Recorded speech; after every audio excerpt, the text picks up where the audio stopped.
Once there was a king who had an old wise minister. The minister was about to retire in a year.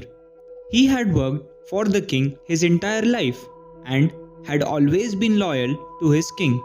One day, the king called him and told, I know that you are retiring next year. I want you to do one last thing for me. I want to gift my queen a large palace on her birthday. Use the best materials possible without thinking about money. The minister replied, Sure, my lord, I will get it done on time. Later that evening, the minister was sitting alone and thought, What did I get for being loyal to the king all these years? Simply nothing.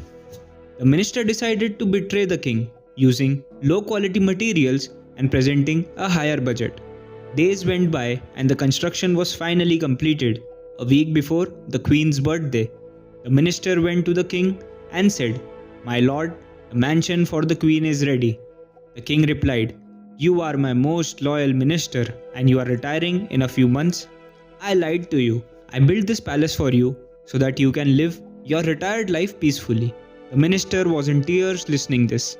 This story is a reminder to everyone for being loyal to ourselves, our work and people, as it is the foundation of personal development.